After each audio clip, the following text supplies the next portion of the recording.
بلال حبشی رضی اللہ تعالی عنہ فرماتے ہیں کہ میں ایک غلام تھا، مکہ المکرمہ کے لوگوں کو میں جانتا ہی نہیں تھا، میرا کہیں آنا جانا ہی نہیں تھا، ایک گھر میں محدود تھا، اسی گھر کے اندر رہتا تھا، میرا ایک مالک تھا، میرا ایک آقا تھا جو انتہائی ظالم، انتہائی سفاک تھا، مجھ پر بہت ظلم کیا کرتا تھا اور مجھے اپنے گھر کے اندر رکھتا، گھر سے باہر آنا جانا میرا بہت کم تھا۔ کہا ایک رات میں بہت بیمار تھا، تیز بخار تھا، شدید سردی تھی، بہت تکلیف میں تھا، تو میرا آقا میرے پاس آیا، میرا مالک میرے پاس آیا اور اس نے آ کر کہا کہ یہ کئی کلو جو مجھے دیے اور کہا کہ پوری رات انہیں چکی پر پیستا رہے۔ مجھے بہت شدید بخار تھا، تیز بخار تھا، سخت سردی تھی اور کہا اس سردی میں نے اس سے تو حامی بھر لی کہ ٹھیک ہے میں یہ کام کروں گا، کیونکہ وہ میرا مالک تھا، میں اس کا غلام تھا، لیکن اسے میری تکلیف کا احساس نہیں تھا، وہ میری تکلیف کو محسوس نہیں کر پا رہا تھا، وہ ظالم تھا، سفاک تھا۔ اس نے کہا ساری رات چکی پیستے رہو، تو میں نے حامی تو بھر لی، لیکن مجھے اس قدر تکلیف تھی۔ جب وہ وہاں سے گیا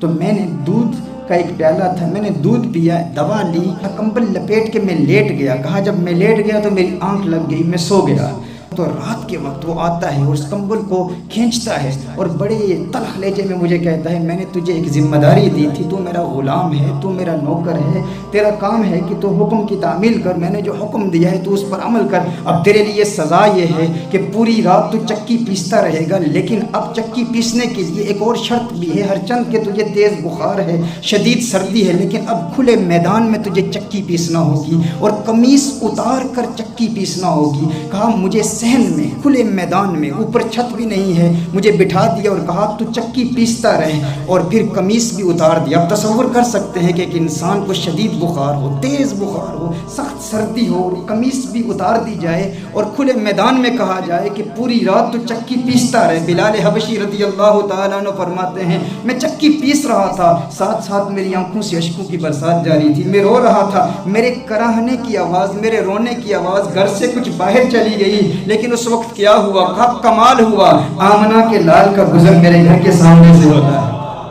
مدینے والے آقا کا گزر میرے گھر کے سامنے سے ہوتا ہے۔ کہا محمد عربی صلی اللہ علیہ وآلہ وسلم نے میرے رونے کی آواز سن لی، دروازے پر دستک دی، اندر تشریف لائے، پوچھتے ہیں کیا بات ہے، کیوں رو رہے ہو، کس بات نے رولایا؟ میں نے کہا جاؤ صاحب، پوچھنے والے تو بہت ہوتے ہیں، غمخوار تو بہت بنتے ہیں، لیکن غم کا مداوع کرنے والا کوئی نہیں ہوتا۔ کون ہے جو مدد کرتا ہے؟ غمخوار بنتے تو بہت ہیں، پوچھتے تو بہت ہیں، لیکن مدد کرنے والا کوئی نہیں ہوتا۔ میں نے یہ جملے کہے، میرے جملوں میں کچھ تلخی تھی، کچھ سختی تھی، کہا میرے جملے سنے محمد عربی نے، وہاں سے تشریف لے گئے اور میں بھی کچھ بدگمانی کا شکار ہو گیا۔ میں نے کہا ہاں ایسا ہی تو ہوتا ہے نا، پوچھنے والے پوچھتے ہیں لیکن مدد کون کرتا ہے؟ میں کچھ بدگمانی کا شکار ہوا، کچھ تلخی میرے لہجے میں تھی، لیکن ابھی میں چکی پیس ہی رہا تھا، کیا دیکھتا ہوں کہ مدینے کا چاند پھر واپس تشریف لاتا ہے، آمنہ کا لال پھر واپس تشریف لاتا ہے، محمد عربی صلی اللہ علیہ وسلم پھر تشریف لاتے ہیں، ہاتھ میں دودھ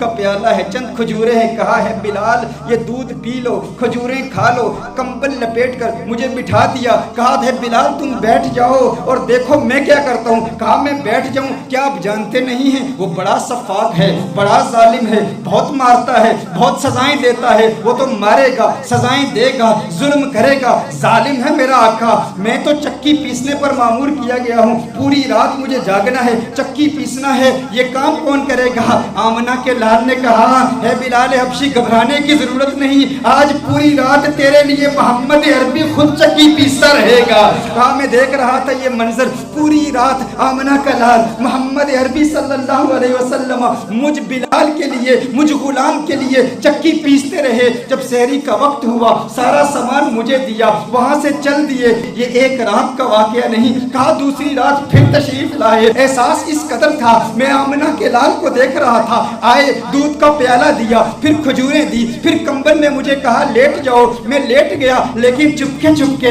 آمنہ کے لال کے حسین مکھڑے کو دیکھ رہا تھا۔ محمد عربی صلی اللہ علیہ وسلم ایک مرتبہ پھر پوری رات چکی پیستے رہے، سحری کے وقت سارا سامان مجھے دیا، وہاں سے چل دیے۔ تیسری رات پھر تشریف لائے۔ یہ پیغام صرف سننا نہیں ہے، یہ کافروں تک پہنچانا ہے۔ وہ جو کہتے ہیں کہ ملیٹنٹ پروفٹ ہیں، وہ جو کہتے ہیں کہ نفرت پھیلانے والے ہیں، وہ جو کہتے ہیں انسان دشمن ہیں، وہ جو کہتے ہیں کہ قاتل ہیں، وہ جو کہتے ہیں کہ ظالم ہیں، وہ جو کہتے ہیں جنہوں نے فقط قتال کا سبق سکھایا ہے، ان تک پیغام کون پہنچائے گا؟ ارے نادان انسان، ارے برطانیہ میں رہنے والے، اگر تیرا پڑوسی محمد عربی کو نہیں جانتا تو تو نے اس محبت کا حق ادا نہیں کیا۔ اگر تیرا جاننے والا، تیرا کلاس میٹ، تیرا ٹیچر، تیرے ساتھ وقت گزارنے والا، تیرے ساتھ کاروبار کرنے والا، وہ جو تیری داڑھی کو دیکھ کے کہتا ہے کہ تو دہشت گرد ہے، وہ جو تیرے جبے کبے کو دیکھ کر کہتا ہے کہ تو انسانیت دشمن ہے، کیا تو نے اس تک محمد عربی صلی اللہ علیہ وسلم کا یہ محبت بڑا پیغام پہنچایا ہے؟ اگر نہیں پہنچاتا، اگر شرم محسوس کرتا ہے،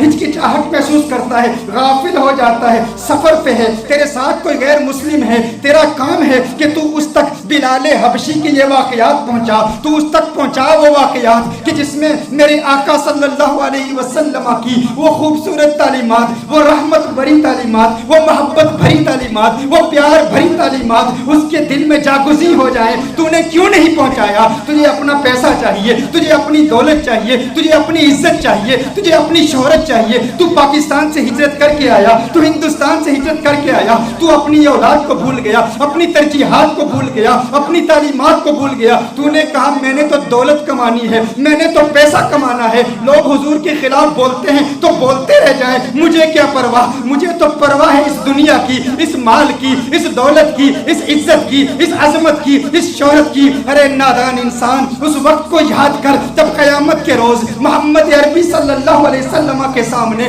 تجھے پیش کیا جائے گا، تجھ سے پوچھا نہیں جائے گا۔ لوگ اس آقا کو دہشت کا پیغمبر کہتے تھے، اس آقا کی ناموس کے تحفظ کی خاطر تو نے کیا کیا؟ ارے تو تیری تو زبان بھی نہیں کھلتی تھی اس آقا کی عظمتوں کے دفاع کی خاطر، آج دن تک تو نے کیا کیا؟ میں کہتا ہوں صرف سنو نہ، صرف جھومو نہ، صرف رو نہ، تمہارے آنکھوں کی اشکوں کی برسات یہ تمہیں اس وقت بھی یاد آئے جب تمہیں کوئی کافر کہے حضور نے دہشت کا پیغام پھیلایا، اس وقت تمہیں یہ واقعات یاد آ جائیں، یہ پیغامات یاد آ جائیں، یہ تعلیمات یاد آ جائیں، یہ روایات یاد آ جائیں جو تمہیں کنز الہدیٰ کی اس کانفرنس میں سکھائی گئی۔ بلال حبشی نے دیکھا، تیسری رات پھر میرے آقا اس کے گھر میں تشریف لائے، آقا پھر پوری رات چکی پیستے رہے۔ جب صبح کے وقت آقا تشریف لے جا رہے ہیں، وہاں سے جا رہے ہیں، بلال حبشی نے کہا ارے رکنا ہے محمد، رکنا۔ کہا مکے کے کافر جھوٹ بولتے ہیں، وہ جھوٹے ہیں